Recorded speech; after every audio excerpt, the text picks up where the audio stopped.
Hi, I'm Lars from Leader Insider, and in the past year I read over 100 books, attended several seminars, and took over 20 individual courses, all on the topic how to become a great leader, how to lead yourself first to ultimately serve others.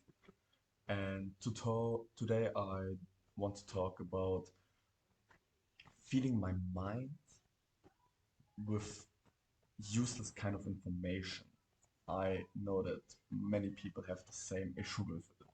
So the news and social media, especially today, we don't want to miss out on anything. So we are constantly there looking forward, but this is not doing any good for us.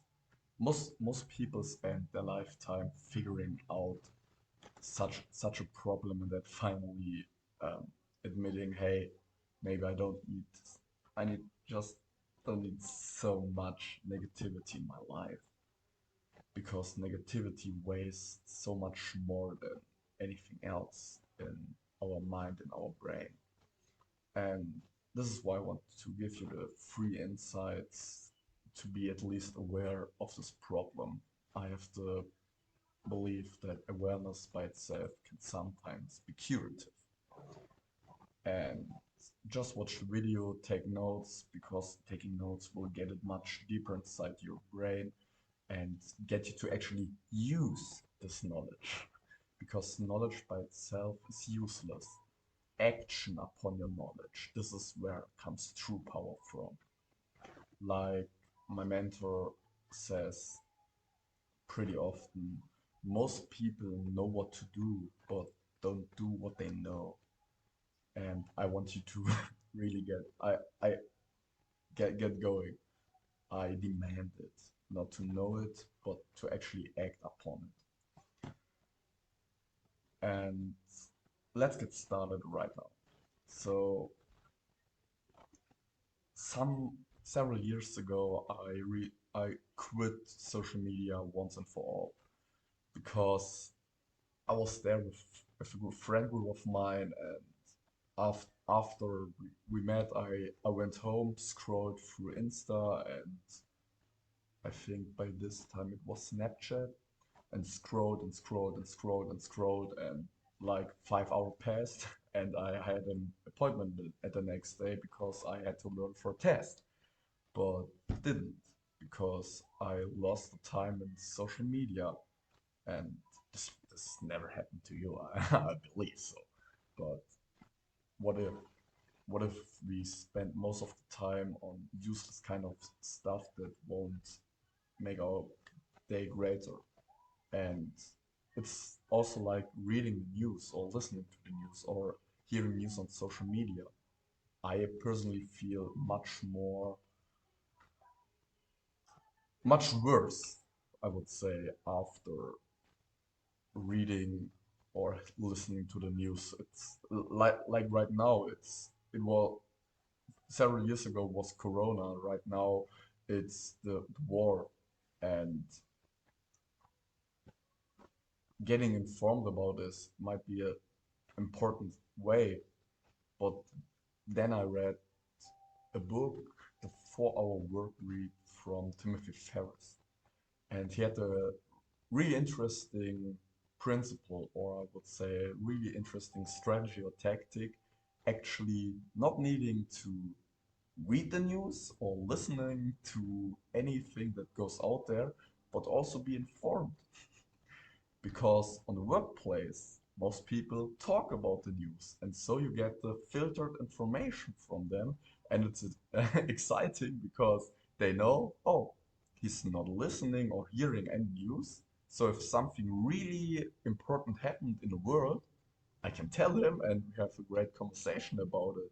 And he's like, oh, I didn't know it because you don't watch the news. So this um, this is what I noticed once I stopped using social media. First, I thought, wow, I will miss out on so many things, but I set up myself for a challenge. 30 days, don't uninstall all social medias, and just have WhatsApp, because WhatsApp I chat with my private friends, and this was not the kind of thing I do for 5 hours straight, and this doesn't demand my attention. So, what's the worst problem about social media nowadays? Online marketers are paid to get your attention, and we all have this attention grabbing device in our pockets every day that wants constantly our attention. Nowadays, attention is the most valuable asset for any company. So they pay really high amounts to really get your attention. But the only thing I want to give my attention to is the things I'm interested in and things I believe are important for my development as a human being, a human soul. So this is why I started really quitting social media when I was, I think, 17, 18, so, somewhere around this. And the first 1, 2, 3 days were really hard because I was like, I felt like, oh my, I lose like so many things, but I didn't notice at all how many free time I got, how this diminished my screen time on my phone to actually live and start asking myself the important questions. What do I want to do? What do I want to create? What do I want to be? And so the month passed by, and I said, I'm quitting also reading the news. I don't go back to social media. I quit more because it has such a tremendous amount of free time. And then I heard a really great metaphor about why we really should not get into social media. So the metaphor goes like, your mind is like the ultimate garden. When you sow the seeds of greatness, you reap the rewards. But you need to sow the seeds. It's like God says, sow the seed of a tree, and I grow it. But I need someone to sow it. And you will reap the fruit, reap the fruits, reap the rewards. But really sow the seeds. But what happens with negativity? If I'm constantly sowing great thoughts and I stop, what will grow in your garden? Weeds. Negativity is like weeds. It grows automatically. And what's the greatest way getting rid of your weeds? Sow the flowers, the plants you want. So the weeds have no room to grow. And so I I always have this commitment to myself and now also to you that every single day, at least 30 minutes, I feed my mind. So I so I read, I hear, or I talk with people that are more intelligent than I am to get new information inside my head, inside my brain, to once and for all get rid of those thoughts. This is an interesting statistic I once read. 95% of our thoughts today were the thoughts we had yesterday. So only 5% are new thoughts. So it takes time really getting into changing your life because all changes with your thoughts. If you ask yourself constantly, why is this happening to me? Or what could I get out of the situation? For the exact same situation when you lose your mother, for example. really hard, but why is this happening to me will get you several answers. But what could I learn about it? Hey, maybe your mother was a smoker, or she drank, or she had an accident, and then you drive more carefully, or you stop smoking to really have your kids the long-lasting parent they deserve. Same situation, different questions, different answers.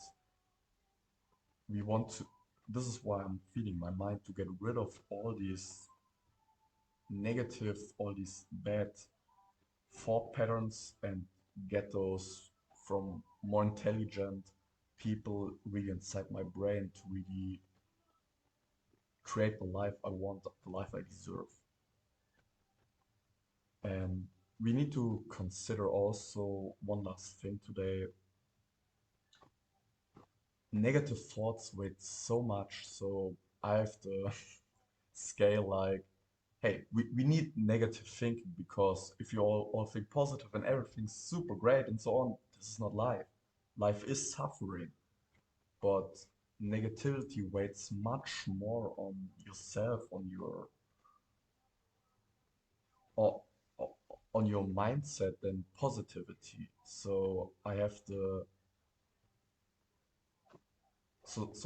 scale of 98% positive thoughts and 2% negative thoughts because these negative thoughts are so dense, they create the balance. So balancing out your positivity and negativity is, for me, 98 to 2% and not 50-50 because 50-50 weeds grow automatically and momentum carries with it power. So if it grows automatically, if you don't need to do it something actively, it will get out of hand pretty quick. So if you like this week's episode, I'm glad of you writing something down in the comments to really start a discussion and give a like. And an abo if you really like this content. So have a great time.